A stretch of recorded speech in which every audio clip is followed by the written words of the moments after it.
Welcome, welcome, my noble thespians and my happy troupe of theater trolls.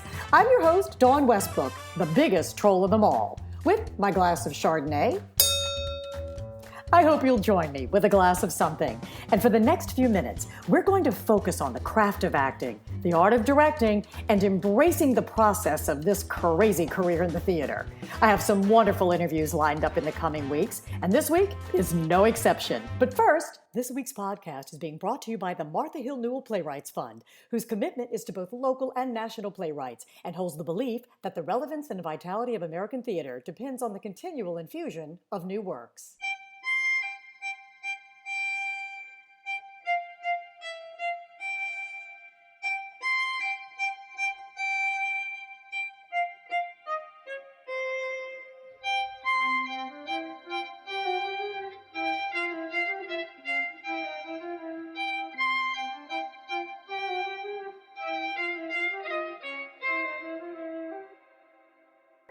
Hi, you guys.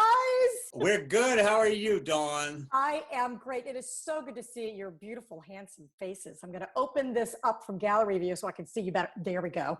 Now you're really big and beautiful.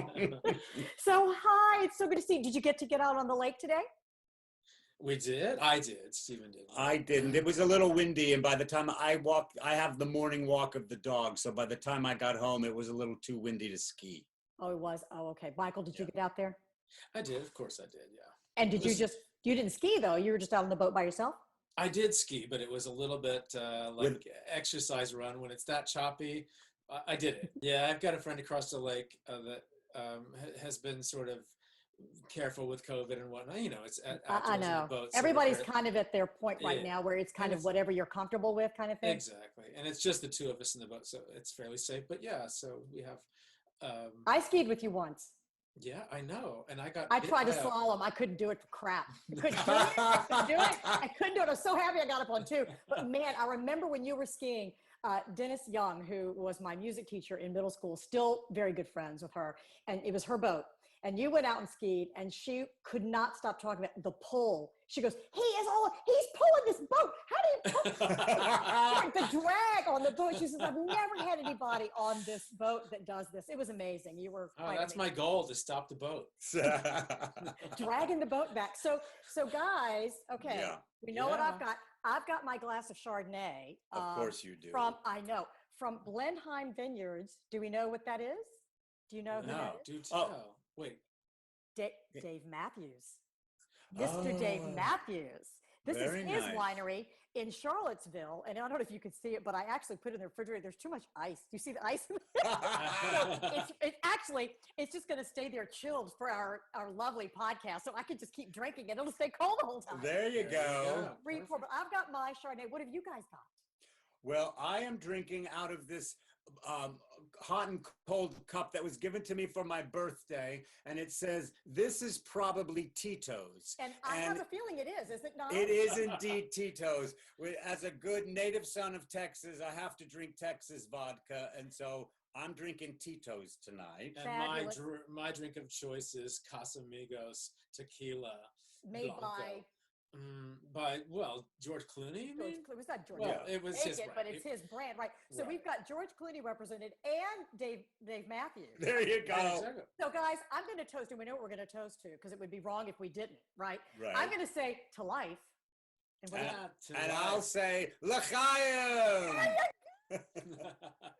Oh gosh. Oh my!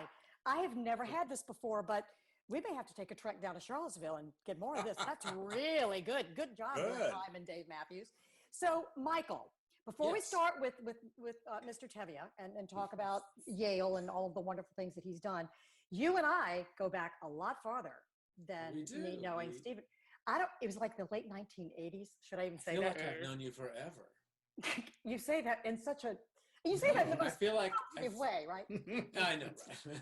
No, I feel like I've always known you. Does that sound better? That sounds much better. Yeah, God, your teeth are so white. Your teeth are gorgeous. Your teeth are so white. Right.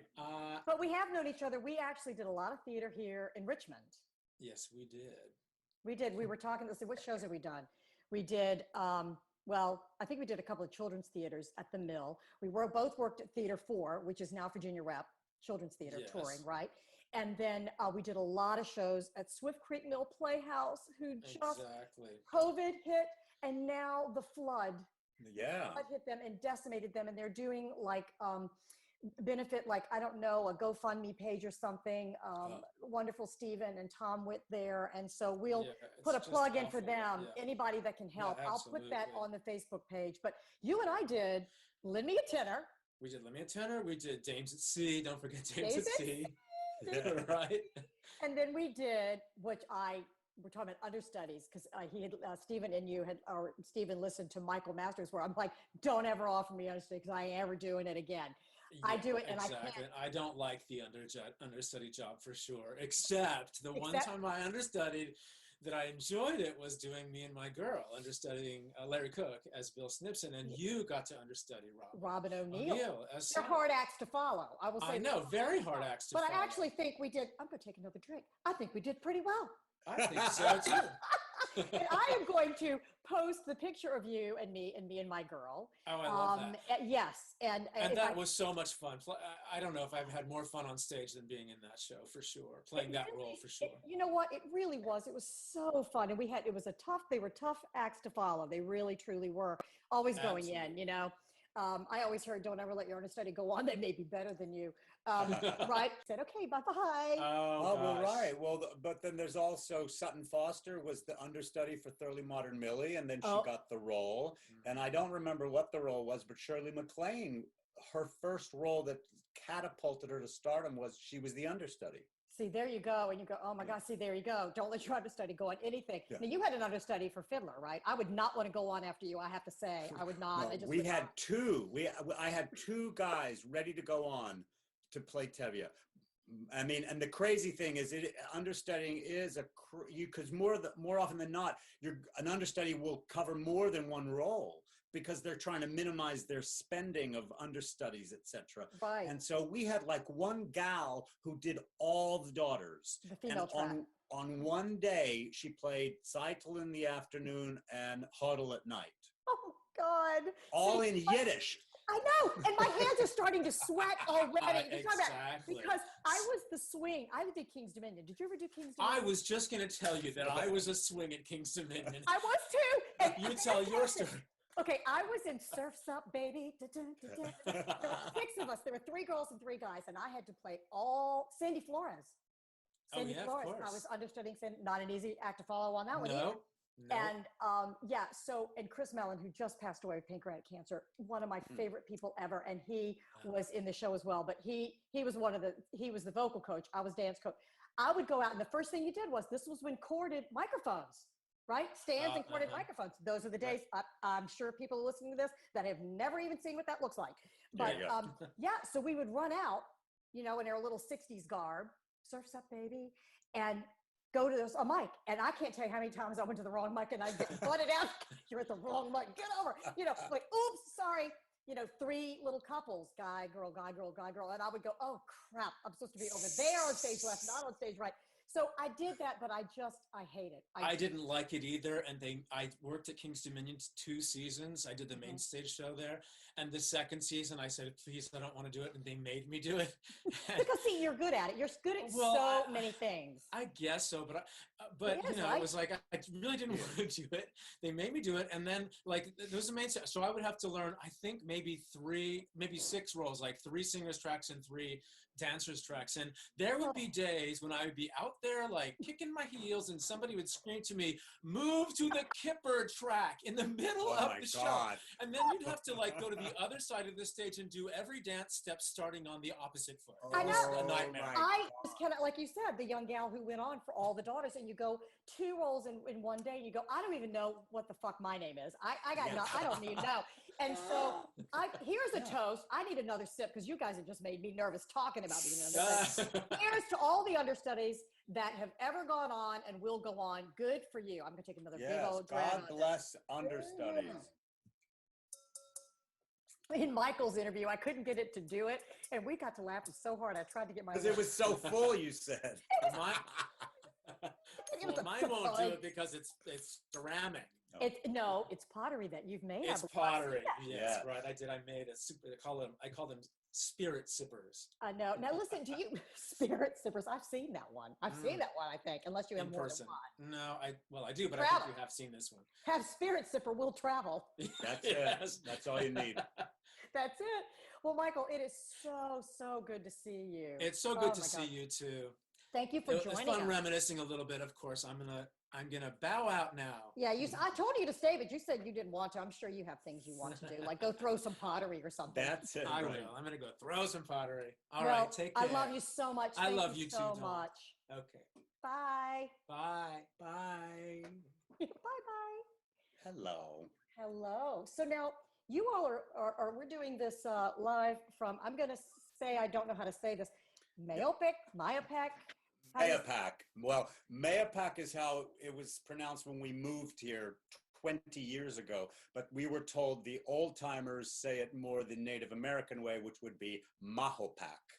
Right. I listened to it on a radio show to try to figure out how I was supposed to say it. And I'm like, you know what? I'm not even going to try. I'm just going to ask the native and tell him to say it. You know, That's it. Mayapack.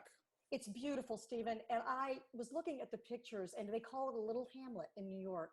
Yeah. And I just, you know, with everything that's going on in New York, and even before COVID, Yeah. when you do shows and when you're in New York, as long as you've been since Yale, 1988, whatever, and That's doing right. the Broadway thing, it's one of the reasons I didn't stay. It's one of the reasons I had to leave, because I loved being there. I loved being around all of it. But it always clashed with me, the lifestyle, the nomadic lifestyle of the transient performer or director. Yeah. And I loved that, but yet it really worked against who I am.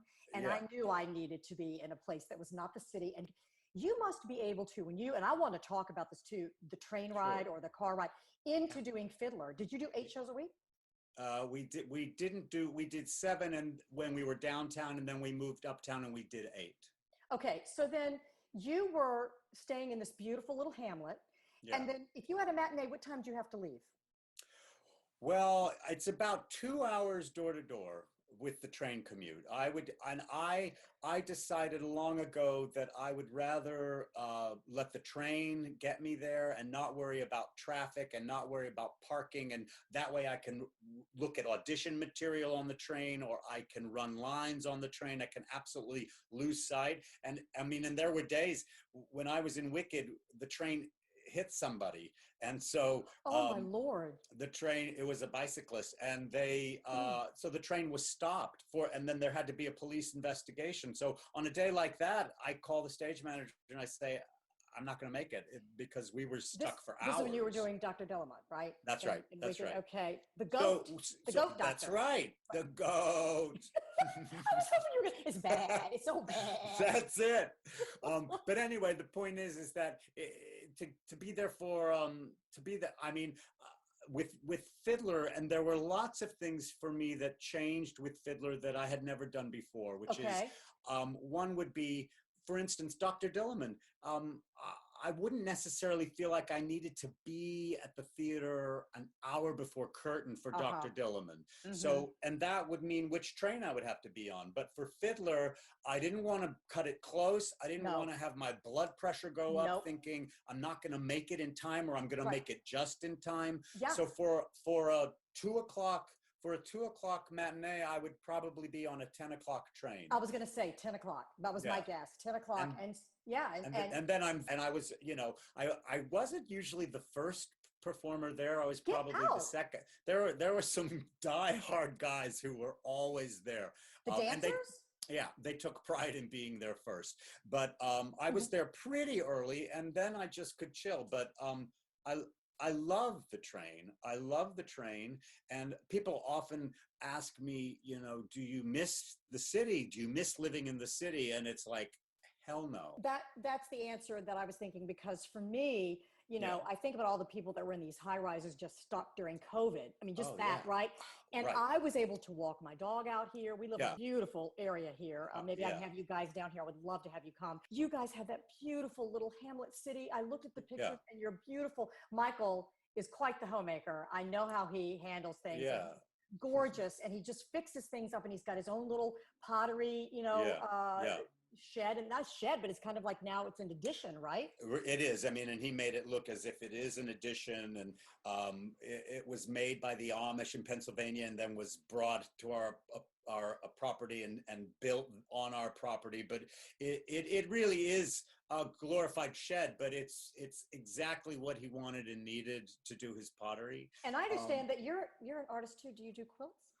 I do quilts. Again, I make quilts, and that started with Wicked. When I was doing Wicked in New York, one of the male dressers was sitting in the hallway. I had asked Michael years ago, will you teach me how to quilt? Because in case anyone doesn't know, Michael Cole can do anything yes, very, very well. So I said, can you teach me how to quilt? And he said, well, we won't start with a quilt. We'll start with a tea cozy. And I was like, well, that's not what and so it didn't stick. He tried to teach me. We went and got a tea cozy pattern, and it's like, it just wasn't happening. And so that just went dormant. And that's then so funny. Years later, I'm doing Wicked, and there's a dresser sitting in the hallway quilting. And so I said to him, can you teach me how to do that? And so for those who don't know, as opposed to Tevye, Dr. Dillerman basically has 17 minutes on stage and two hours and change off stage. So there was plenty of time to learn how to quilt. So he would take me down to the wardrobe room, and he did teach me how to use a sewing machine and how to quilt. And so that was 2006. So since then, wait, I just got a huge vision in my head of a goat. That's right. Quilting. Is that, I mean, you were in makeup because you couldn't get out of it. You had to stay. Right, exactly. So I had a goat head that I would take on. You could take it off, but all the makeup was still on. So then eventually, because I did Wicked for 3 years, I eventually brought a sewing machine from home and put it in my dressing room. And in my downtime, I would just be sewing in the dressing room. I saw some of the pictures on your Facebook page of some of your quilts. And, Michael saw me in Quilters when we did it here in Richmond, directed by John Glenn, who passed away a few years ago. One of my best friends. You met John, yes? Oh, yeah. And we visited him and RL out in Idaho. Sweet guy, talented, smart guy. Brilliant, wonderful. One of my favorite people and one of my closest friends. And RL and I, funny, it's so funny. It's all 6 degrees of separation, but RL and I grew up together. His house was like a block away from mine, and we went to the same Baptist church. Isn't that funny? We sang at everybody's wedding. We were in the youth choir together. And he's actually doing the show. He's coming on September 13th because I want to. Okay. I also talk to directors, and I thought I want to talk to a music director. I want to talk to a choreographer. I want to get some different. And he is just such a spiritual and kind and soulful person. I agree. I love RL, and he saw, and he recently did Tevye out in Idaho, he did. And then he came and saw our fiddler twice, and I was so nervous both times, because I've never really worked with him as a musical director or as a vocal coach, but I know from Michael and I know from everyone, he's the real deal. And so it's like, I just was nervous. That's so funny. You're so cute. You said that to me yesterday too about being nervous. I'm like, when do you stop being nervous about, I don't think we ever do. I don't think, you worked with Joel Grey. I'd be like, oh my God, I'm so nervous. And all these other stars you've worked with. Yeah. And, everybody that I've talked to, I talked to Frank Wood today, who I'm going to have on tomorrow night. And he just said, all these people he's worked with, that he was in Joker with Joaquin Phoenix. Oh, yeah. He was on set, but he wasn't really in the scene, even though it's his. Did you see the movie? I did, yeah. Oh my God. I don't like scary movies, but he's the kind of performer that I just am intrigued by. Right? I agree. I couldn't look away. And Frank was in that. He also talked about just being nervous and not feeling comfortable on camera. When do you not? Yeah. You were Lucille Lortel, and you had Hillary Clinton and Mr. Hamilton, and Jake Gyllenhaal and Hugh Jackman come see you. Right. But I did. There was a time where Joel Grey would tell me in the afternoon, he's like, Bette Midler's coming tonight, and I'd be like, and she was in the original Fiddler. She was a cycle at one time. Oh my God, that's right. Yeah. So anyway, so she had a real connection to it, but I eventually we had a system at Fiddler, because I will tell you, with Fiddler on the Roof in Yiddish, I had more people from my life see it, people from kindergarten coming from Texas to see it, and more people, more celebrities ever in my life who have ever seen me do anything. Holy crap! Who else is going to come? And when you had, Lynn, I was like, okay, that just kind of takes cake right there. And I thought, you have to just see. But your performance in this is, and I cannot believe I didn't get to see it, but by the time I was in grad school getting my master's, and by the time I could see it, it was sold out, and then it closed. But you hope that maybe it's going to come out. No, the plan is, I mean, please God, we don't know. Who knows anything with this COVID, but, and thankfully, I will say thankfully, because we were able to complete our run just before pandemic hit New York, and there are friends of mine who I mean, I feel sorry for the people whose final performance, they missed their final like they ended it a day before their final performance, or they were in previews and they didn't even get to open. We had shows in Richmond. I had just directed The Cake, the Richmond Triangle Players, and brilliant 4-person cast. I don't know if you know the play, but it is hysterical. And we closed on March 6th. And there were other shows that were in the process of opening. There was Fences. They were doing Fences at Virginia Rep, and all of these other shows. And they were in tech or they were in rehearsals. A Doll's House Part 2. I don't even know if they even did their first read. So I just felt for them. We were able to open and close and get out just in the nick of time. It's one of the reasons why I started. I think I told you this. One of the reasons I started the podcast is because so many of my theater people, friends, were just so down. And I thought, theater people have so much energy, and there's so much to learn, and there's so much to talk about. And this is a time for, if we're sitting back and we're not able to be in front of an audience, let's entertain each other. But I thought, let's talk about these stories. Let's talk about connections. Let's talk about process, right? And talk about, how did you come to this, career? Where did you study? And I know you, excuse me, Mr. Yale, undergrad and grad. Just to him in your garment, I would. And when did you graduate from your master's program? 1988. I graduated in 1988, and just to go all the way back, I mean, I grew up in a small Texas town called Lubbock, Texas, and it had a university. It had 2 colleges. Texas Tech University is there. So even though it only had 100,000 people, and it's definitely part of the West Texas, tumbleweed belt, it had a community theater and a children's theater.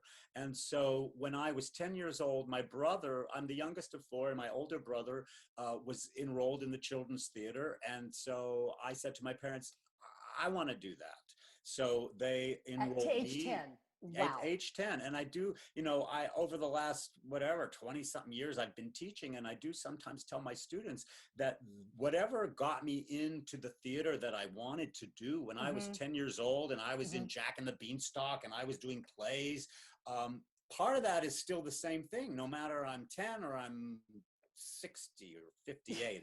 To be quite honest, you and I, we have some similarities here. We'll talk about it. We do.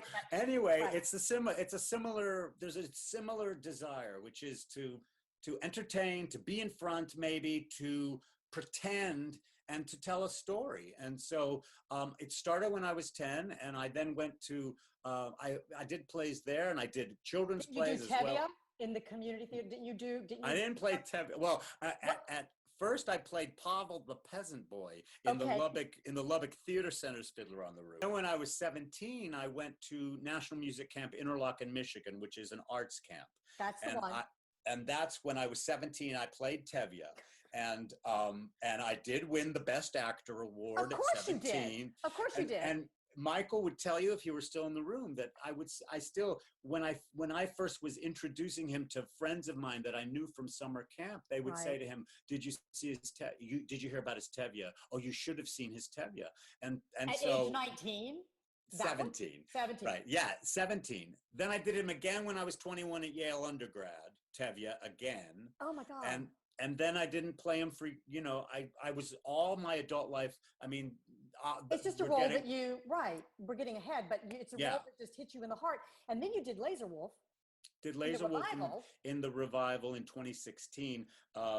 but Michael again was always trying to find me a production of Fiddler on the Roof. You did it in Richmond here at Virginia Rep. And they were talking to me. I was maybe going to try and see, could I be a part of that production? Could I do that production? But it didn't happen. But it was Michael who saw on Facebook that Joel Grey was directing this Yiddish Fiddler on the Roof. So it's his fault. It's his fault. So anyway, so just to dovetail back, I went to the arts camp. I felt like I wanted to pursue theater. My parents seemed to be on board that I can pursue theater. I researched well. I knew the Yale School of Drama was a good drama school. A good drama school. You're cracking me up here. I'm sorry. So, a good drama school is all the other ones. Yale is a little bit elevated than that. Right. But okay. So anyway, I went to the undergrad thinking, well, if I go to the undergrad, maybe that'll help me get to the grad, which I don't think that was the way it worked. They actually there was a Hatfield and McCoy with the undergrad and the grad. It's kind of like they both kind of felt like we know what we're doing. So anyway, I graduated from undergrad with a theater studies major, which my parents probably are still rolling in their graves that they sent me to Yale undergrad and I got a theater studies major. Right, you're right. Not law, business, or law, anything like that, or medical. That's right, so funny. But it was a really, really interesting, good undergraduate theater program that got you thinking. I mean, they got you thinking in a way as well as just performing in a way. Right. And you did you came out of school and you went straight into, was it Wilderness? That's right. Well, at the drama school. My last show at the Yale School of Drama was Eugene O'Neill's Wilderness, which they were doing at the Yale Rep, which starred Jason wrote a lot of the people, young kids today don't know these names. Jason Robards, Colleen Dewhurst, George Hearn, Liz Wilson. It was and it was directed by Arvin Brown. It was a really showy production at the Rep, and I was cast in a small role as a third year acting student, but thankfully, in a way that doesn't always happen for drama school graduates, the show closed at the end of May and it opened on Broadway in June. Okay, wait, Michael Mastro's calling me. Hang on one second. I'm going to take this. Hold on. I'm going to put him on speaker. Michael, hi, how are you? Did you see my text? I did. Guess who I'm talking to? No, I don't. Stephen Skybell, say hello. Oh my God, Stephen Skybell, the man who gave me my Broadway debut. Hi, Michael. How are you? I am so great. How are you? Good. You can hear him? Yeah. Okay, good. Yeah. I'm putting it up towards the microphone now. I now know how to do that. I'm in theater, did I tell you? You guys, I cannot believe that I am sandwiched in between Michael Mastro and Stephen Skybell. This is like my dream. Oh, it sounds like fabulous bread for a dawn sandwich. It is a dawn sandwich. We were just getting ready to talk about some other things. We were talking about Yale, and he actually described Yale as, he said, yeah, it's a good drama school. I'm like, good drama schools are everything else. Yale is not. Right. So you want to call me back later? We'll talk later. Yeah. That's great. But can I just say, Stephen Skybell, it is so great to hear your voice. And I want to say, truly, how beautiful, beautiful, beautiful you were in Fiddler on the Roof. You're so sweet. Thank you, Michael. No, actually, I'm not sweet. I'm really very bitchy fucker.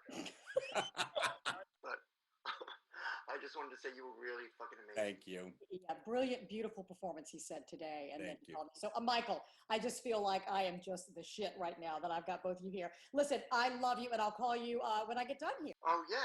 Just let me know when you get done. I will let you know. Okay, honey. Bye-bye. Bye, darlings. The only reason I did that is because when I interviewed Brian Scalaro, TV sitcom actor, stand-up comedian, you know who he is if you've seen his picture, and he picked up the phone at the very end of the interview. It was one of the funniest things I've ever seen. I thought, well, here we go. We might as well, because Michael talks about you in week 2 about taking over for you and the funny stories that ensued for Love, Valor, Compassion. That's right. Yeah, I mean, that's where Michael and I met, and we were both babies back then. Mm-hmm. But the truth is, I mean, I was understudy. First, I was understudy at Manhattan Theater Club to 2 roles, and then when it moved to Broadway, they added, of course, a 3rd role for me to cover. And I mean, I just have to say, we toasted understudies. God bless understudies. But the thing about understudying is, I realized when I was doing that, you really are the fire hydrant in the hall. You know, you're there for an emergency. You're there to put out fires, and otherwise you are, you know, it's pretty thankless. People go to the show to see Steven Skybell and the Yiddish Fiddler, right? Right. And they open up their program and a little piece of paper falls out. Yeah, like, right. This day's performance, the understudy for Mr. Skybell will be, and you're like, oh, well, screw it. You know? And you're like, oh, man, damn it. I didn't. But you know what? Some understudies, like we said, are brilliant. And the job is not an easy one. And just thank God for people who can do it.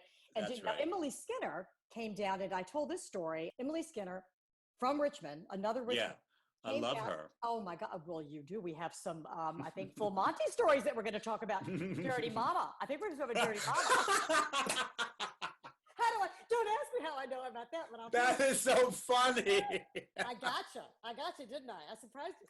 But anyway, Emily, we talked, here we go, full circle. Emily and I did Quilters, directed by John Glenn. Wow, yeah. And it was it was a show that just kept going. And the quilt that was made by the Richmond Quilters Guild, brilliant. And it was the first show Emily and I had done together. And I did that show, and John too. She was just headed for huge thing back then. And she was like, what, 14 or 15? She played the youngest daughter in Quilters. Yeah. And just amazing performer. And just has, you know, soared. I'm hoping to get her on here at some point. You should. You definitely should. I don't know if she likes doing interviews or not. But Emily, if you're listening, I'm coming for you, baby. Dirty Mama, I'm coming for you. But anyway, so what were we talking? Oh, I want to dovetail too back on R.L. Rousey, who he's 3 years older than I am. When I got to Verona High School, he played Tevye his senior year. Right. So he had played Tevye before, and that was the first time I had seen it, right? And then he came back my senior year, 3 years later, when I played Nellie Forbush in, right? There you go, right? Pacific. So he came back and did that, and just unbelievably wonderful. So he played Emile to my Nellie, and we still Oh my God. It was a great, I mean, our high school program was pretty amazing. Yeah. But you know, it wasn't Yale, but it was still pretty daggone good. Let's talk a little bit. I have some questions. Sure. About somebody else is calling, and I'm not going to take it. It's not Michael Mastro, so I'm not taking it. I'm going to pretend I call you later. Usually I turn off my phone. I'm going to do that right now. I'm glad I didn't, but we had so many problems hooking up with Zoom. Oh, right. I left my phone. I turned it back on. Okay. So we talked about travel in and out of the city. Yeah. And you must have, after that, you know, there's something that happens when you know you've done a good performance, and you know that your show's kind of the it ticket. Yeah. And you get on the train, and probably about my guess is maybe 20 minutes, maybe 30 minutes into the ride, you're probably sitting there feeling very satisfied. Yeah. You're probably feeling like your shoulders can come down, because when you're in New York, you kind of look down and your shoulders are up. You probably felt like, and the air starts to smell different, and you're heading towards home. That's right. You love just coming back home every night too? Yes. You know, I mean, I'll tell you, I love where I live, and that there never was a trade-off. And the joke is that I went to London in 1997 to do Shakespeare's Globe, to open up. I was one of 2 actors chosen. So while I was in London is when Michael moved to Mayapack. And so the joke is that I tracked him down. Oh my God. But he and our friend Diane Pennington, Diane had a reason to come up to the Danbury, Connecticut area. And so she said to Michael, would you be interested in maybe renting a house with me? And so they found a house. Not Danbury Dinner Theater. Was it Darien? No, she was actually, I think, leaving the profession, and she was working for a dentist, maybe. She had a job. She is, now we're gonna stop for just a second too, because we're doing another shout out to Diane Pennington, who was in Dames at Sea. She played, is it Mona? What's the character's name? I can't even remember. She played the lead in that. Yeah. It was Robin O'Neill in the lead against Michael, and Larry Cook, who we've talked about. Yeah. And I was, oh God, the one that sings the last one, Good Times Are Here to Stay, that one at the end. I don't know. I don't know what the character's name is, right? But Diane was in it, Robin Neal, Larry, Michael. I'm telling you, we were some hoofers in that show, and we knocked that show out the park. Yeah. But Diane is amazing, and Diane said and again, here we're going to go again. I just talked to her about 2 weeks ago because we had a friend who passed away who was a friend, Randy Strotterman. And she called me and we talked, and we were talking about she hasn't sung in 12 years. Now, Diane Pennington, when she was here in Richmond, right, probably before Michael even arrived here from Oregon, she was the it. He knows the star. She was, if you were in a show with Diane, you were the shit, right? Right. And Diane was like, she's a little bit older than I am, and I just looked up to her the entire time. She could do Judy Garland. She could just belt, and she worked with R.L. Rousey at the Haymarket, and that was kind of one of the things she did. Well, now she told me 2 weeks ago that she has started singing again, finding her voice with R.L. Rousey on these Zoom things that we're talking about. You and I are going to talk about amazing. Zoom, teaching through Zoom. And she's doing it with RL. She says, that's wonderful. I've got to go back to the beginning. And I'm like, I hardly think that you've got to go back to the beginning. No, but I mean, again, just to talk about COVID and these weird times, I mean, who of us even had heard of Zoom before this happened?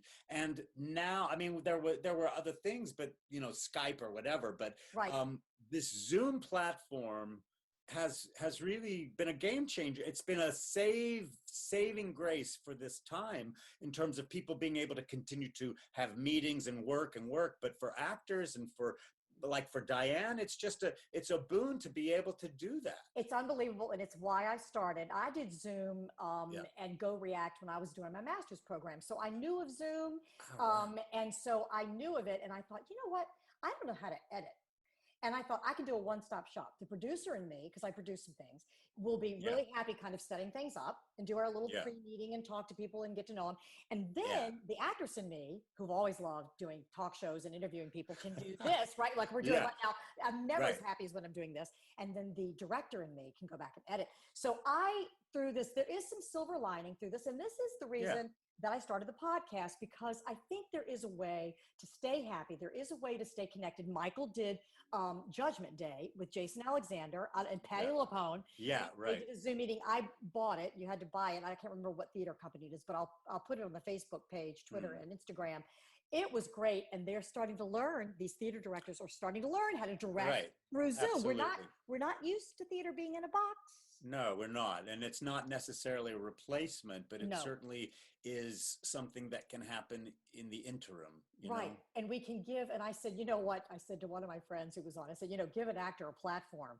And their platforms are needed right now. But I'm just going to start the podcast to, give an actor and director, because we need the intellectual and the artistic creative outlet to talk about friends and stories and things, That's it. But now you with Michael, you have 2 children, I believe. Well, they're fur babies. Of course they are. Tell us about Caleb and Mackenzie, would you please? Well, anyone who follows me on Instagram or Facebook knows that probably 98% of all my photos are of my dogs. Nothing better. I just love my dogs so much. And I mean, and the truth is, again, they don't know from COVID. They don't know from politics. Nope. They just know that they are happy to be with us, and we're happy to be with them. And so again, it's like they really balance me in my life, in terms of the craziness of the profession or just the craziness now of our times. I just love my dog so much. I'll tell you one story, if I may. Oh, please. Well, so when we were in previews after we moved Fiddler uptown, we were in previews moving to the new theater, and Michael had gone to Oregon to our niece's wedding, but I was unable to go. So I actually had I was staying in an apartment in the city, so I wouldn't have to go back and forth, but I had my dogs with me during previews, final rehearsal and previews. And one night, so I had the dogs in the apartment and it was very close to the theater. So I'd go home and walk them and then I'd go and sleep. And it was really great for this kind of intense rehearsal period for the show. Oof. And so one night in rehearsal, after the dinner break, I was laying on the floor in my dressing room and I was like, And I went out to rehearse and the choreographer was giving me some direction. And I said to him, I said, I really want to do what you're asking of me, and I might be making a face, but it's because I don't feel well. And so Joel Gray, our director, was like, send him home, send him home, send him home. And I think I must have looked like, and so I went out onto the street, out the stage door, and I threw up on the street. Oh no. And I must have had food poisoning because it came out of nowhere and just took over. So I got into a cab to maybe go 5 blocks. Oh, no. It was frigid cold in February. And I'm in the cab and I know the cab driver must think that I'm some kind of drug user because I'm shaking. You got this beard, you're in these clothes. Yeah, I'm saying, take me 2.5 blocks. I've got the money. So anyway, the whole point of the story is, so I let's say I had food poisoning. I got up to the apartment. I had to walk my dogs. There was no one to walk them. So, exactly. So that's the relationship we have with them and they have with us. It's like, I'll look out for you and then you come and give me comfort while I'm in the sick bed. So many people, like Michael's husband, Richard Hester, who does with Bernadette Peters that, Broadway Barks, right? And I have a friend who, I'm not going to mention her name, but I will just say I spoke to her about a week ago. I've never known her to be down. I've never known her to not be happy and funny. Oh my God, so funny and so wonderful. And I could tell that she is starting to get to her. The not working. Now she hasn't stayed acting, but she works in the restaurant business and catering and all that big time. And we're talking big restaurants and big catering events with stars and huge people and stuff. But anyway, I said to her, I'm not a therapist. I don't claim to be one. And life is hard for me too down here. I've got a teenage daughter that is not easy right now. And and my husband is a doctor, an anesthesiologist, and he's working. He's never stopped with COVID. I haven't stopped working because I do sign language interpreting for the deaf in healthcare. So it's not easy, but I could tell she's not married. She doesn't have kids. She doesn't have any pets. And I said, it's not so easy to find a husband or have kids, but at our age. However, please contact Michael, contact Richard, go get yourself a cat, get yourself a dog, something that will love you when you come in, something that will cuddle with you, will be ready for you when you come home, because it's a very hard balance of trying to figure things out. But I said to her, go get a pet. That's smart. That is smart. Joel Gray is good friends with Bernadette Peters, and she was trying to help him get a cat because he had a little dog for years and years and years, and then had lost that dog right before Fiddler, and he did not replace that a pet. And then so Bernadette Peters was going to help him get a cat, and then they found out cats can actually carry COVID. Oh, I think they even said that the dogs can carry it. Yeah. So anyway, Whatever. He decided not to get the cat. And now he just said to me the other day, he's thinking of trying to get a dog. And because again, here's this guy and he's Joel Gray. Yes. He's 88 years old, living. Wait, stop. Yeah. 88? 88. Please God, let him live to 120. Oh my God. Yeah. See, the first time I ever saw him, of course, like you, probably our generation, was in Cabaret, the movie. Of course, right? yeah. And I was taken to the movie theater to see it. My parents let me go see it in the movie theater. Right, there you go. It's gotten a little raunchier through the years, and they're doing it a little bit more and more how it probably should have been fun. Right. The movie was a little, but still brilliant. He was brilliant. Yeah. So 88. Living on his own in New York City. I mean, he has assistants and he has people to help him, but he's basically alone there. He's alone there at night when he goes to sleep. So he would benefit from an animal, Pet therapy, I think, a lot of, and I have a therapist. Pet therapy is what's getting a lot of people through COVID. And I think you with your 2 children and fur babies, and I've got 2 terriers. I don't know if you've seen them on Facebook, but I've got I don't know that I have. Oh my God, I'll send you 2 pictures. I've got Ginger. She's an Irish Terrier. Right. She's really funny. She looks like kind of a reddish golden doodle. Yeah. I love terriers. I love fuzzy dogs. Yeah. And the other one is a little wire hair fox terrorist. He's hysterical. He's hysterical. Bennington Boyd. But I love it. I'll send you some pictures. Terriers are tough. We had a terrier growing up. What kind of terrier? It was a Cairn Terrier, Okay. like Toto, but it was a sandy colored one. Okay. But the terrier, so when our dogs are Australian Shepherds, and I love them. They're beautiful. But it's like, it used to be because of my dog Sandy growing up, it would be like, no. Anytime you open the door, Sandy would be like, I'm out and I'm running. And so it was learning curve with these Australian Shepherds, because it'd be like, no, don't go running. And they'd be like, okay, I won't. They listen, and they're herders, right? By nature. So they're blue merles, right? Both of them? They're both blue merles. Yeah. And one of them is like 7 months. Is that Caleb? 6 years, like 6 years old is Caleb, and Mackenzie is 8 years old. Oh, so they're not puppies. I thought that one you had a puppy. No.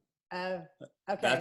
That's your first bad information you got there. I've been really trying. I've really been trying. Can you give me a break? I try to do my history. Let's talk about Fiddler. Let's talk about Shakespeare, because when I started doing like we talked about research, I screwed up just now, but give me a break. Yeah. I started doing some research, and I did not know. I thought, I knew you from Wicked. I knew you through Michael. I knew you through Fiddler. I knew that you were a musical theater person. And I thought, that's a different group, right? Kind of. Yeah. And then there's a group of like the theater purists. There's the people that really do, the Shakespeare.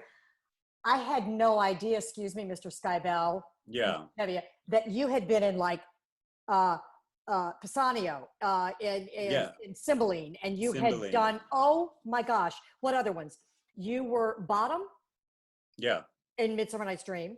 With Phoebe Newworth as Titania. And Michael Mastro was talking about him. Tony Heald, who was in Love, Valor, Compassion, was Oberon in that. Tony Heald, who he says that Anthony Hopkins is going to have for dinner. That one? Yeah, right. Right. But you have done unbelievable, you do classics. You do Theater of the Absurd. You did Ionesco. You did The Bald Soprano. That's Much Ado About Nothing. I bet you were brilliant in Camelot. Oh my goodness. If I don't get to see you in Tevye, please do Camelot again for me, please. Well, yeah. I did get to see you with Dirty Mama in Full Monty on Broadway. I did. And boy, were you guys fantastic. Love that. You know what I remember from that show too? Not only how good you guys were, but also the female conductor. Yeah, Kimberly. I was listening to Michael's podcast the other day. It's like, he remembers every name. He remembers every year. And I'm like, yeah, Kimberly. You know what? I'll look her up and put it down, but I remember how charismatic she was. And I thought, you don't get to see a lot of female conductors on Broadway. Yeah. And especially for the Full Monty, because she had a bird's eye view right there at the end. Because in the audience, as soon as you guys drop trowel, right, the light hits the audience, you see in silhouette. Right. You get to really but I will tell you, there were those nights where the light cue was not quite synchronized, so the audience did see what they needed to see. We did it here in Richmond, and I think Robin O'Neill was in that one too. Robin O'Neill just keeps coming up in this. She's so fantastic. I love her. I want you to tell me about the story about Full Monty, the final week, and falling off the skis and having a bruise from your buttocks to your ankle. Where do you get this information? That is crazy. I have. Michael must have given it to you. Tell me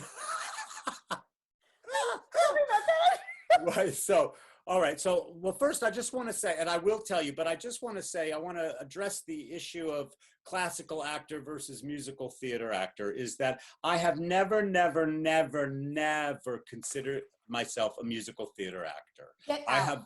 And seriously, I've done musicals, and of course, musicals are fantastic. I love musicals. I love music, but I'm not that I can't be in just any old musical. You can't put me into Mamma Mia. I can't just like sing. Michael did, right? Yeah, I can't just sing anything. It has to be something that really speaks to me deeply, and one that I feel, the way they write for, musical theater writing has really evolved over time. And my voice category, I don't know, is necessarily the voice category of choice these days, which is a lower kind of voice. Usually nowadays it's louder, higher, and whatever it can be. You know who I'm going to have on in a couple of weeks?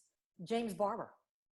I know you know his voice. Oh, yes, Les of Mis. course. Yeah, absolutely. Phantom of the Opera. Brilliant voice. Right. And I have a really funny story when I talk about Cliff Moritz. But I did not know, you said Shakespeare versus Yiddish. And when we were doing a little pre-conference when I was talking about how we're going to record this, you said there's kind of a tie-in with Shakespeare and Yiddish. And I want to talk about the Yiddish and having to sing in Yiddish. And that's where... process. So talk about, do you want to talk more about Shakespeare versus Yiddish? Yiddish? Mm-hmm. Well, I mean, the thing about Shakespeare, and I have over time, I've started teaching, and I only teach Shakespeare. I love Shakespeare, and I love I do love the tradition, to quote Fiddler, of Shakespeare. That there's a way to, you can't just roll out of bed, come in off this, hey, you want to come in off the street and be in a Shakespeare play? You can't do that. There's things you want to know about how to address some things. But the point is that Shakespeare can seem like a foreign language. Even though it's English, it's like, I don't understand it. And so as an actor, we have to understand what we're saying, and we have to find a way to make it something the audience can understand as well. So that muscle, which is my Shakespeare muscle, which is, this is not the way I talk in real life, but I have to make it sound like and seem like this is the way I talk. And I have to help you understand exactly what I'm saying. That muscle was used every day when I was speaking Yiddish, because I had to know what I was saying, and I had to know how best to convey it, to an audience. And that's not resorting to pantomime. Right. But I do believe, and I believe this with Shakespeare, and I tell this to students, if you know it in your thought, if your thought is clear, then that's how you can get the message across. And people, I mean, that was something that people have said about my Shakespeare, but also about the Yiddish Fiddler, is that they sometimes didn't even feel like they needed the super titles that were available. Subtitles on both sides of the stage, right? Were they on stage right or house right, house left? So that while you were doing this Yiddish version, add the subtitles. And I just want to say right now, I have to just stop and just say, I'm actually going to get a little teary. Congratulations to you and to Joel for doing this. I think it's something that's needed to be done for years. I think it speaks to where we are right now in our society. Right? Yes. Yeah. For a variety of reasons. You won the 2019 Outer Critics Circle Award for Best Revival. You won the 2019 New York Drama Critics Circle Award for Best Citation.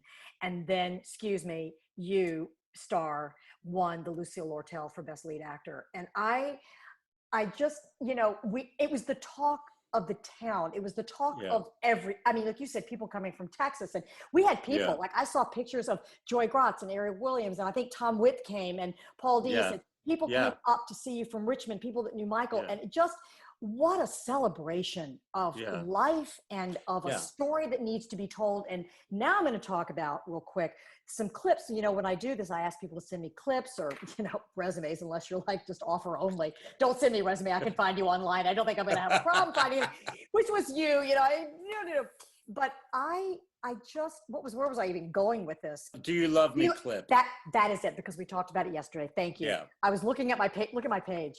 It's all no wonder I couldn't find it. But you sent me some interviews with Joel. You're running out of your Tito's. You're going to need to redo. Look, here, watch. We talked about this. Gosh, this is some really cold wine. Dave Matthews, thank you so much. Call Michael, say, Michael, come bring me some Tito's. We're almost getting ready to wrap up. I don't need any more. You see how red I am, right? It's the sulfites, right? The sulfites in this, but I'm going to have another little sip. Hang on. Right, good. Blenheim Winery, thank you so much. This is really funny. I was on stage with Dave Matthews. Wow. Do you want to ask me how and why? Yeah, where, how, why? I always say I was on stage. Well, my master's of science was in healthcare interpreting. Well, I'm an interpreter, ASL, right? To English to ASL. So I do sign language. Yeah. Well, a friend of mine who was actually my mentor could not do the University of Virginia, the Charlottesville, the Monticello naturalization ceremony for the incoming citizens. Wow. The speaker, they always have a speaker. Normally they're like politicians, boring politicians or engineers or something. My year, Dave Matthews. I was as close to him as I am to like this, and I'm like, oh my God, I can't believe I'm doing it. Now, that's fun. Because he's from Charlottesville. They moved Wow, from yeah. like, South Africa, and they moved to Charlottesville. Oh, wow. His naturalization ceremony was at Monticello. And then I'm like, so Dave, here's to you. All right, so now bring me back to, this is the song, right? We talked about this yesterday. You sent me, it was, I guess, was it a show or cabaret you did with your wife? No, it was Broadway Box. I think it's just it's a website that does sort of songs from shows kind of unplugged. And that's what that was. So we were singing Do You Love Me with the artistic director of the Folksbiene Theater who originally produced our Yiddish Fiddler. And what's his name? Say his name. Name's Zalman Mlotek. We love him. We love him. We love him. Yeah, and he was our conductor as well as he's like the Yiddish theater, musical theater guy. And he was at the piano on that clip. Oh, that's him in the background. Yeah. Well, you sent me that, and I was actually sitting there watching Billions. I had just finished, and I thought, well, I'm going to look at these. He sent me some stuff. Let me see. Steven Skybell sent me some stuff. You don't just wait on that. You see what it is. And there were a couple of interviews, right? Right. And some morning shows and things. But this song, now we're going to talk about family. We're talking about growing up. We have some similarities. You're one of four. I'm one of four. Right.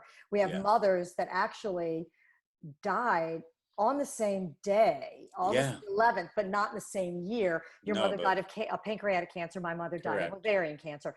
Yeah. So when I posted my little story of my mother died when I was 21, and I never got to know her as an adult. But my mother was brilliant. My mother was hysterical. My mother was brilliant. She was beautiful. She was 4'11". And boy, did she love herself some classical theater. She loved Polonius. Oh, she loved Polonius' speech. She was a teacher. I love it. Oh my God, she was brilliant. Her name was Irvin. Go figure. Who knew? Really? Named after That's an uncle. my dad's name. Spelled IRVIN? Mm-hmm. Okay, that's my mother. Okay, so that's even really weirder. I'm number crazy. 3 of 4 out of 4 girls. Okay. I'm signing this because I'm drinking and I'm signing now to maybe help myself be understood, which isn't going to help you because you don't understand. You'd be like, you're speaking Yiddish to me. Well, I understand 4. Well, 3. I did 3, 4. Oh. 3 and 4. 3, I pointed. So anyway, but you sent me this song, Do You Love Me? Yeah. Now, I was raised listening to, well, my mother and father listened to on their album, right? Their little LP player. Yeah. Nana La Mancha. Yeah. And Fiddler. Now, my sister, Donna, who's 7 years old, she listened to Jesus Christ Superstar, and she was piano player. She would sing all the Mary Magdalene song and Pontius Pilate. So she would listen to that. She would sing that and listen to that. But my mother loved Fiddler on the Roof. And one of her favorite songs was, Do You Love Me? Do I what? And we talked about this, and it was comical, and I'm sure that they played it for laughs, and they did it when RL did it at a high school. I saw it then, same thing.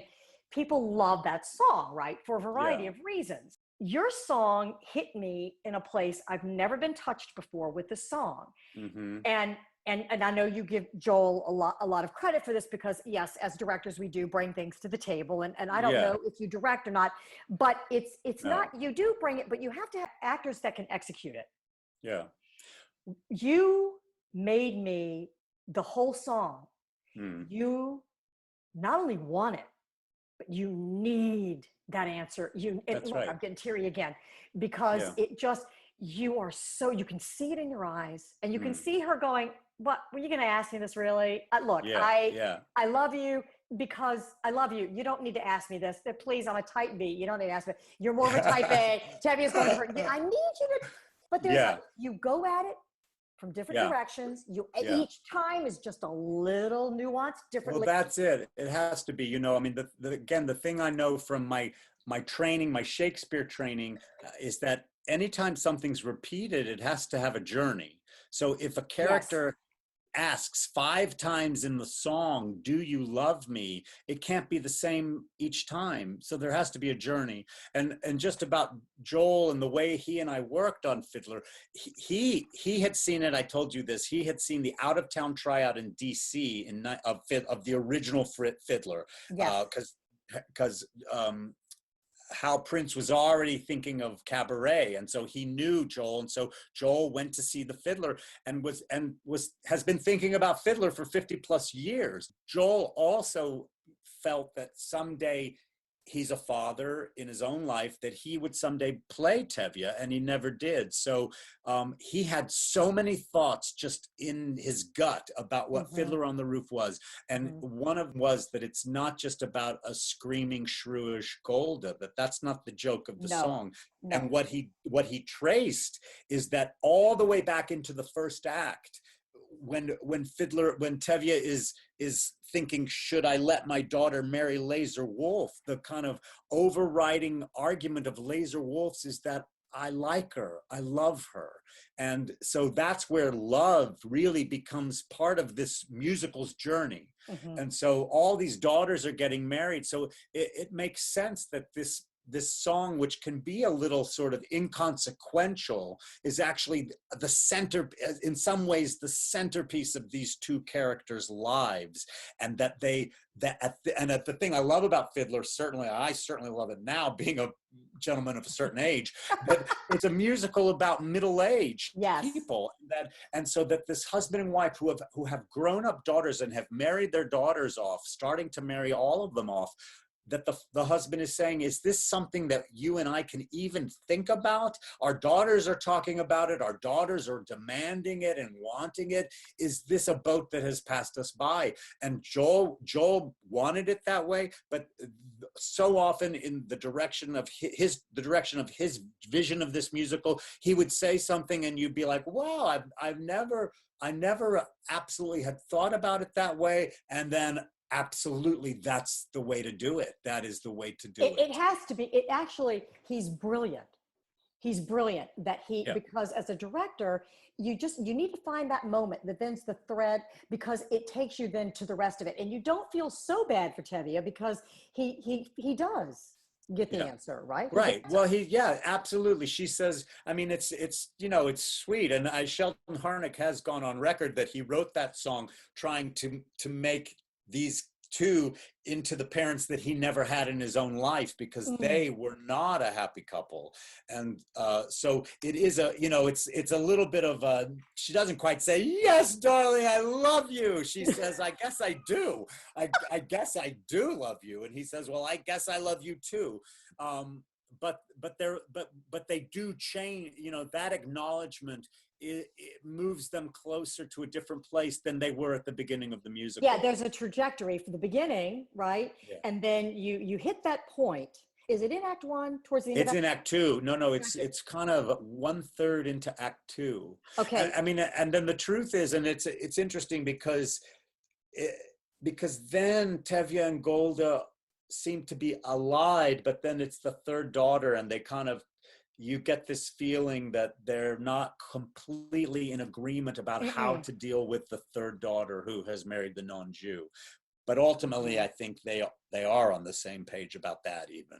Right, because there's no real resolve about that. But then but here's the deal. Even though you don't get that payoff, right, you don't know for sure, because Joel directed it to have it be so much about, do you love me? Yes, you get the answer. Then you kind of can move forward and go, they're going to be okay. Yeah. Even though the last vision, is them leaving and trekking and picking up and leaving again. But you don't feel so bad about that. There was more of and I didn't even see the show, but because I saw that, I went, oh, wow. Okay. This is a different spin on it. Not that any of the other shows are wrong.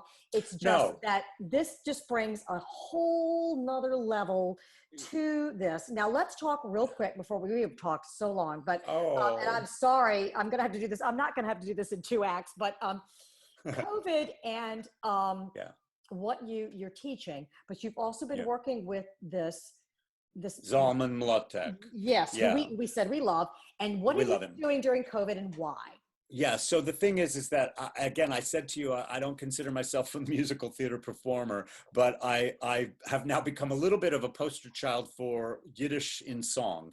And Oh, so, that's never going away. I'm sorry, you're no, gonna well, do your I great love it. best. I love it. And the truth is, I did used to sing Yiddish songs for my mom and dad and my grandparents. I had the little book and I had the piano, and I learned these songs transliterated, but I knew some of them, you know. Steve. So yeah. So the point is that before we closed with Yiddish Fiddler, people were starting to ask me to do evenings of song. And so I said, well, I would love to. And we had different configurations, and Jen Babiak, who was the Golda, was going to join me for some, because then we could sing more songs from Fiddler as well as other songs. Zalman was going to sort of be in charge of it musically. And we had venues, you know, like maybe I would say 7 places over the next few months after we closed. Well, all of that was scrapped, you know, so, which is understandable. And there's the understanding also that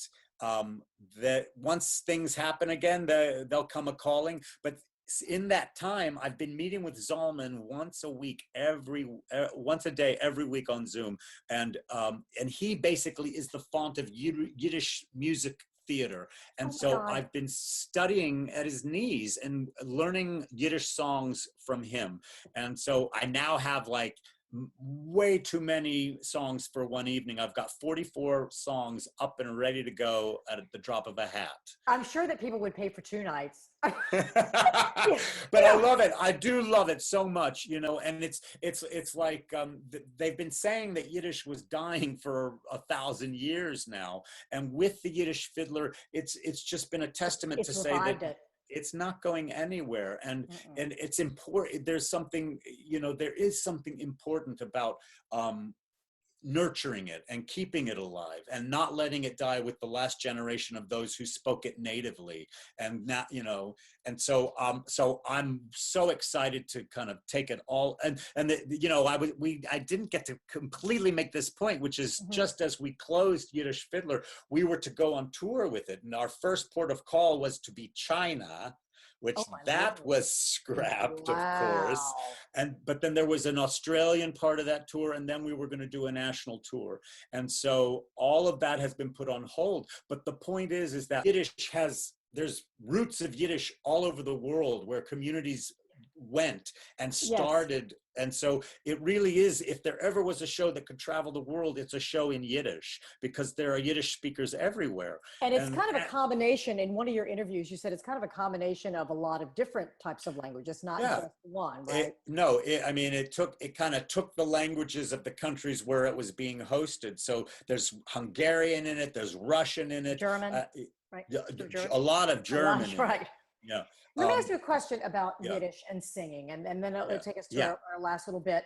I don't want to keep too much of your time, and I know you need to go pet those dogs or take them on their knee. I need to refill my cup is what I need, so I'll do that. Yeah. But you don't have to do it on this one. Anyway, I just did. Thank you, Dave Matthews. My question is this, because Yiddish seems to be so much in the throat. Yeah. It seems to be a very glottal. Okay. Yeah. You sing. How did you prepare your voice to sing in Yiddish? Well, first of all, even though there is the and they definitely wanted us, we had 3 Yiddish coaches, and they were adamant about that sound, because absolutely. But it's not necessary it's not that it's bad for the throat.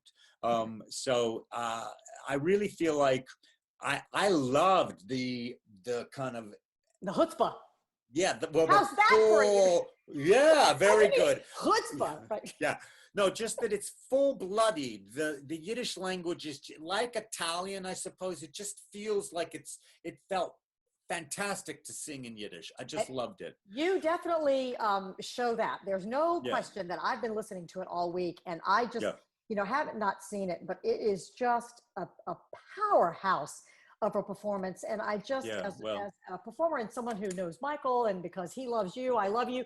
I just yeah, am so excited that you got in your lifetime, but yeah, that I love that you are going to leave this mark for yeah. years to come, right? Well, right. Yeah, And that we will have this. Thank you, Joel yeah, Gray, and his vision. yeah. And I will tell you that when I was sending you your Tito's and your tequila, I Thank you very much. I didn't know if you wanted to make that public or not, but thank you I very did. much. I actually couldn't do it from FedEx because FedEx can't send like I thought, right. yeah. But I wrapped it up really, really tight and I sent it. But anyway, so a friend of mine who has a Postnet, they have a Postnet company, right? He went to school with you. He saw your name on the Oh my little label. God. You don't know him. He said he's not going to know me. You don't need to worry about knowing him. Which school? Which school? Yale. Okay. Yale. And he runs this Postnet company. And he That's was so like, yeah, I'm funny. coming from school. I went, from Yale? And I'm sure my face just went, Yale? You went to Yale? Everybody, and he was like, yeah, Steven Skybell is kind of like the talk of the town. And he's like in the alumni, they did like a thing, alumni. We all got together, but of course he couldn't come because he was doing the Yiddish fiddler, blah, blah, blah, blah, blah. I went, yeah, well, you know what? I know him and I'm interviewing something. So anyway, he wanted me to wish you a hello. And that's nice. I'm Thank sure you. all of the Richmond people who love and adore you through Well, I just wanted to also say, because I feel like a member of the Richmond theater family, even though I'm not. Oh, you are. But Michael and I, from the moment I met Michael, he talked to me about his Richmond family and friends, and we've come so many times. We've seen so many shows. I love Richmond. I love the theater community of Richmond, and I really consider Richmond a kind of second surrogate home. So well, I love that. We love you too. We're quite proud of you, and we have always loved Michael. Michael has always, like you said, there isn't anything that boy can't do. That's right. And when he does it really, really well. Now, my final question is this. Yeah. I always close with, if you, now at age 10, we already knew you were in the community version of Fiddler on the Roof. But what do you, if Steven Skybell was not the Yiddish fiddler, fiddler and doing Wicked, Dr. Dillamont, what do you think you might have done had you not been struck at age 10 to do this? Yeah. Well, I mean, I've contemplated that because I know it's your question you ask at the end of your podcast. The truth is that I've wanted to do it since I was 10. And I had friends growing up who were like, they admired me for knowing what I wanted to do and not veering from it. And maybe that was stupid on my part because sometimes I'm like, why didn't I go to law school? Why didn't I? I mean, and at this point I'm like, I'm too old. I can't even be a barista in Starbucks. I'm too old. So you know what? I think they'd take you. Well, I don't know. The truth is I followed what I loved and I just said, that's what I want to do. And if I start to think about, well, like even now, not like, well, what would I have done had I not done that? I can't even really imagine. No, you know what? It's kind of a silly question for you. There have been some other people that I've asked. I ask it always at the end, but you know what? To say that you were meant for the stage is exactly what you need to say. And I think that anybody that's seen you on stage, which I have, would agree that that is exactly where Steven Skybell needs to be. And we just appreciate your performances that you've given us and the performances that are yet to come. And if you do that cabaret, thank you so much. You better be bringing it to Richmond. Well, I'd love to. That's what I'm saying. You just better be bringing it. But Dawn, thank you for what you just said, and thank you for the opportunity to talk to you about this and all sorts of crazy little things. Michael said he feels like he's known you all his life. Well, I do too. I think that's kind of the thing with theater people, though. I think I think it's the thing with you. I think you're the kind of person that just makes everyone feel at home and taken care of, and it's just I just have had a wonderful time talking to you. Well, you are a doll baby. You go get yourself a Tito's, right, and pet those dogs. You tell Michael that I love him. And I will. Thank you so much for being a part of this. And I will see you on the flip side. Okay, my pleasure. Bye. Bye. Well, I think that about does it for this week's podcast. I can't thank you enough for listening. Remember, you can find me on Facebook under ACT and on Instagram and Twitter under Acting Pod. Or you can visit my website at www.dawnwestbrook.com and ask questions, give suggestions, and feedback. But for now, as W.C. Fields once said, a man's got to believe in something. So, my noble artist and my happy troupe of theater trolls, I do believe I shall have another drink. May the footlights burn bright and your interactions, both on stage and off, be rewarding. Thanks for joining me. I'm Dawn Westbrook, your host, and this is ACT. This week's podcast was sponsored by the Martha Hill Newell Playwrights Fund.